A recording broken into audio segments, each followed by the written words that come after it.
Purbaya optimistis pertumbuhan ekonomi sepanjang di kuartal 4 tahun ini akan mampu mencapai di kisaran 5,6% hingga 5,7%.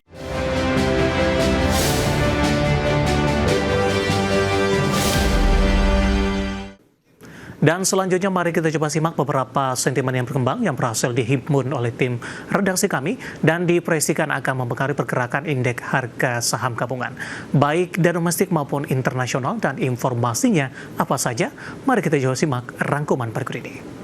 Dari dalam negeri, Menteri Keuangan Purbaya Yudi Sadewa mengklaim kebijakan pemindahan dana pemerintah dari Bank Indonesia ke Himpunan Bank Milik Negara atau Himbara akan meningkatkan pertumbuhan ekonomi sekitar 0,2% di kuartal 4 2025. Purbaya optimistis pertumbuhan ekonomi sepanjang di kuartal 4 tahun ini akan mampu mencapai di kisaran 5,6% hingga 5,7%.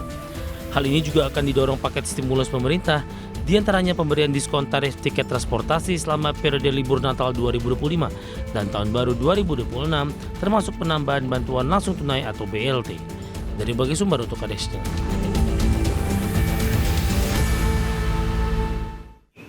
Beralih ke informasi indikator perdagangan lainnya pemirsa, di mana nilai tukar rupiah melemah tipis jelang akhir pekan di tengah sinyal kebangkitan indeks dolar Amerika yang masih dalam tren penurunan. Dikutip dari data Artia hingga Jumat siang tadi, rupiah melemah tipis di 0,08% di level 16.638 per dolar Amerika, di mana sebelumnya rupiah dibuka menguat tipis di 0,06% di level 16.625 per dolar Amerika. Sementara indeks dolar Amerika menguat tipis di 0,03% di 99,590, meski rebound tipis, indeks dolar sebelumnya melemah selama 5 hari beruntun dan mencatatkan penurunan mingguan terdalam sejak 21 Juli. Penguatan rupiah dibayangi pelemahan dolar Amerika Serikat yang menuju kinerja mingguan terburuk sejak akhir Juli karena pelaku pasar semakin agresif memasang taruhan The Fed akan memangkas suku bunga di pertemuan kebijakan Desember mendatang. Di mana menurut FitWatch, CME Group, kontrak berjangka Fed Fund kini memperlihatkan probabilitas tersirat sebesar 87% untuk pemangkasan suku bunga sebesar 25 basis point di Desember, melonjak dari hanya 39% di pekan sebelumnya. Kita akan coba update pergerakan nilai tukar rupiah terhadap sejumlah mata uang utama berikut ini. Terhadap dolar Amerika Serikat di 16.679 rupiah. Updatean terjadi sebelum penutupan dan pasca penutupan, pelemahan terpangkas ke 0,28% di 16.672. Kemudian terhadap euro di 19.293 rupiah, pound sterling di level 22.025 rupiah, kemudian terhadap yen Jepang di 106,60 rupiah. Dan seperti apa update terkini pergerakan harga sejumlah komoditas yang berhasil dihimpun oleh tim redaksi kami sampai dengan sore hari ini waktu Indonesia Barat. Dapat Anda saksikan grafis di layar televisi Anda pemirsa, di mana minyak WTI melemah di 0,08% di 59,05 dolar Amerika per barel. Nikel menguat di 0,26% di 14.844 dolar Amerika per metrik ton. Emas menguat di 0,76% di 4.221 dolar Amerika per troy ounce. Sementara CPO menguat di 0,58% di 4.114 ringgit Malaysia per tonnya.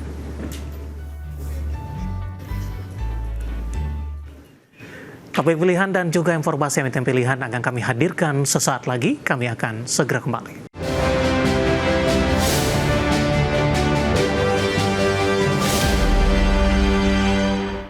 Ke topik pilihan pemirsa, seiring peningkatan harga kumulatif yang signifikan, Bursa Efek Indonesia melakukan penghentian perdagangan sementara terhadap saham Ratu, Arko, dan NRCA mulai Jumat 28 November 2025. Manajemen bursa menyatakan suspensi dilakukan untuk memberikan waktu bagi pelaku pasar untuk mempertimbangkan pengambilan keputusan investasi atas ketiga saham tersebut.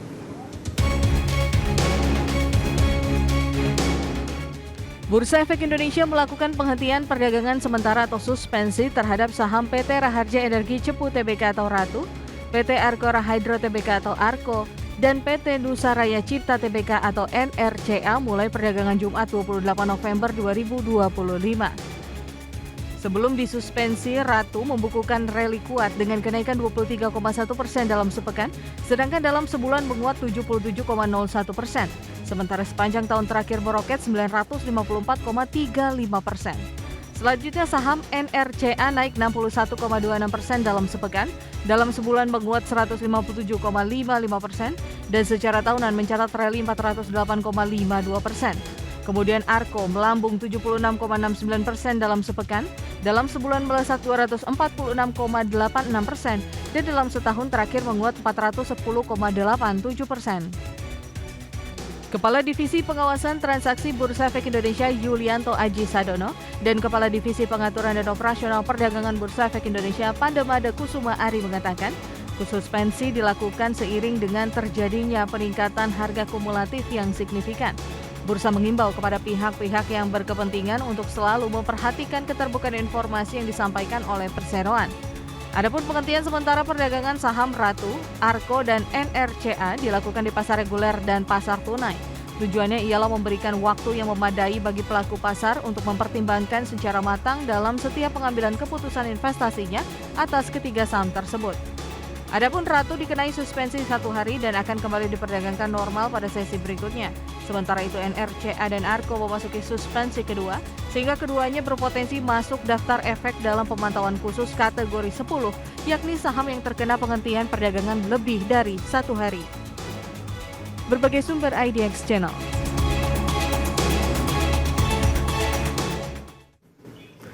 Keinformasi emiten pemirsa, PT Petrosia Tbk atau PTRO menyiapkan dana sebesar Rp82,14 miliar untuk melunasi obligasi dan sukuk seri A.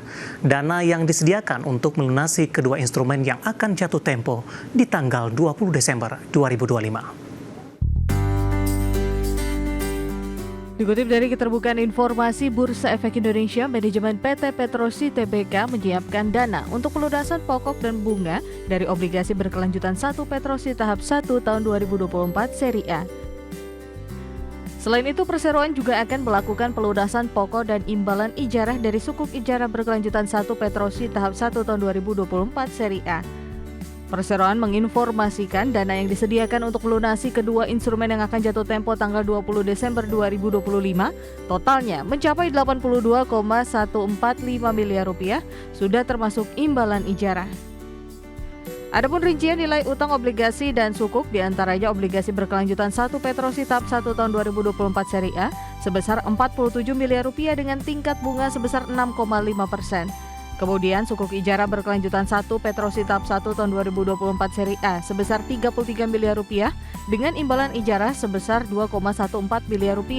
Dana pelunasan ini akan diserahkan kepada PT Kustodian Sentral Efek Indonesia selambat-lambatnya di tanggal 19 Desember 2025 pukul 14 waktu Indonesia Barat. Selanjutnya, KSEI akan mendistribusikan dana tersebut kepada para pemegang obligasi dan sukuk ijarah pada tanggal jatuh tempo di 20 Desember 2025. Sekretaris Perusahaan PT Petrosi Tbk Anto Broto mengatakan, dengan akan dilunasinya pokok dan bunga, maka seluruh kewajiban perseroan tersebut telah terpenuhi dan berakhir. Berbagai sumber IDX Channel.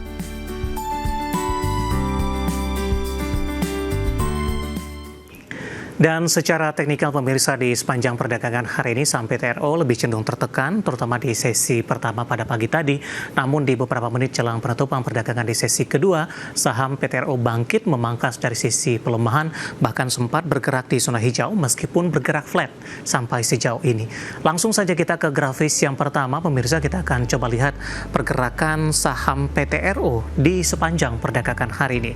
Ditutup di level hari sebelumnya di 27 November ditutup di level 9.950. Pasca dibuka di sesi pertama pada pagi tadi, langsung bergerak di zona merah ke 9.900, bahkan langsung mengalami pelemahan yang cukup dalam hingga ke 9.650. Pada 9.30 10.30 pada pukul 11 jelang penutupan di sesi pertama pada siang tadi, pelemahan sudah mulai terpangkas, bahkan di pembukaan sesi kedua sudah menguat kembali ke 9.850. Saat ini saham PTRO sudah berbalik menghijau di 0,25% penguatannya di Rp9.975 per sahamnya. Kita beralih ke grafis selanjutnya pemirsa. Di tengah pelemahan dalam hari ini dan juga pembalikan arah yang terjadi dalam 6 bulan terakhir, saham PTRO sudah mengalami penguatan yang cukup signifikan pemirsa, di mana dalam 6 bulan sudah menguat di 219%, year to date sudah menguat di 261%. Di perdagangan akhir November masih diperdagangkan di level 3.000, 25 Juni mengalami pelemahan yang cukup dalam ke 2.500-an. Juli, Agustus, September, Oktober, dan November ini mengalami lonjakan yang cukup signifikan. Hari ini di 9850, intraday hari ini sempat ke 10.050 untuk penguatan signifikan untuk PTRO dan tampaknya juga menembus ke level tertinggi dalam beberapa waktu terakhir. Beralih ke grafis selanjutnya, beberapa indikator untuk dari sisi valuasi terhadap saham PTRO. Kita akan coba lihat dari posisi pernya, price earning ratio sudah di 640.25 kali, PSR di 7.38 kali, bahkan PBV sudah jauh di atas 1 kali, 24.30 kali, dan PCFR-nya di 29451.44 kali. Ya, perkembangan dari sisi fundamental, teknikal, dan juga dari sisi valuasi, dan semoga bisa menjadi salah satu referensi untuk Anda.